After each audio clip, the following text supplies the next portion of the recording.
والإنس إلا ليعبدون ما أريد منهم من رزق وما أريد أن يطعمون. الله غني عنا لا يريد منا شيء، خلقنا لعبادته. ما أريد منهم من رزق وما أريد أن يطعمون إن الله هو الرزاق ذو القوة المتين.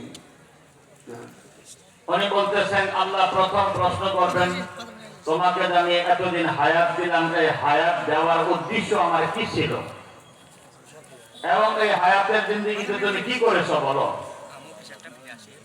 আল্লাহ বলবেন যে তোমাকে আমি দুনিয়াতে সৃষ্টি করছিলাম শুধু একই উদ্দেশ্য নিয়ে, তোমরা এক আল্লাহকে বিশ্বাস করবা এবং এক আল্লাহর উপাসনা ইবাদত বন্দেগী করবা।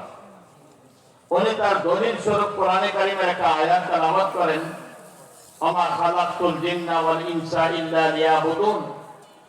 আল্লাহ বলবেন মানুষ এবং জিন প্রাণীকে আমি আমার উপাসনা আমার ইবাদত ছাড়া অন্য কোনো উদ্দেশ্য নিয়ে সৃষ্টি করি নাই, একমাত্র আমার ইবাদতের জন্যই তোমাদেরকে সৃষ্টি করেছি।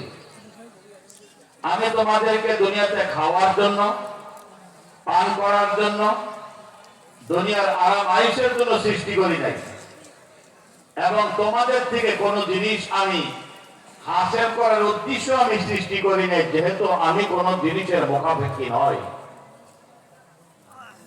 আমার মুখাপেক্ষী সকলে, আমি কারো মুখাপেক্ষী না। তাহলে আমি তোমাদেরকে সৃষ্টি কেন করেছি এটা তোমাদের বোঝা এবং জানা উচিত এবং জেনে বুঝে তা অনুপাতেই তোমাদের চলা উচিত। আমার তোমাদের সৃষ্টির লক্ষ্য উদ্দেশ্য হলো একমাত্র আমার ইবাদত করা।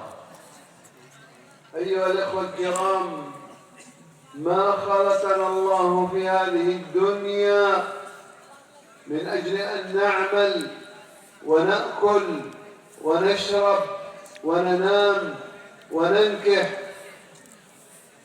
خلقنا الله سبحانه وتعالى لأمر عظيم، وهذه أسباب العمل والأكل والشرب كلها أسباب لتحافظ على حياتك فتقوم بطاعة الله وعبادته جل وعلا. উনি বলতেছেন যে আল্লাহ রাব্বুল ইজ্জত উনি বলেন যে আমি তোমাদেরকে খাবারের জন্য, পান করার জন্য, আরামের জন্য, আয়েশের জন্য, ঘুমানোর জন্য আমি তোমাদেরকে সৃষ্টি করি নাই। হ্যাঁ, তোমরা খাবে, পান করবে, আরাম আয়েশ করবে, ঘুমাবে, তোমাদের প্রয়োজনীয় সমস্ত জিনিস করবে, কিন্তু এটা উদ্দেশ্য আমার না। আমার উদ্দেশ্য হলো আরেকটা জিনিস। ওই উদ্দেশ্যকে বাস্তবায়ন করার জন্য এগুলো হলো একটা মাধ্যম, একটা উসিলা।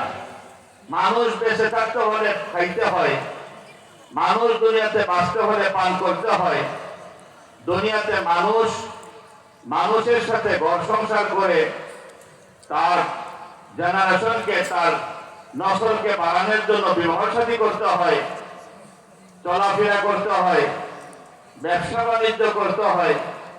এগুলো শুধুমাত্র তার একটা জিনিসকে পুরো করার জন্য করতে হয়, আর ওই জিনিসটা হলো আল্লাহর ইবাদত করা। আল্লাহর ইবাদত উদ্দেশ্য, এই উদ্দেশ্যকে বাস্তবায়ন করার জন্য এগুলো সব হলো একটা মাধ্যম।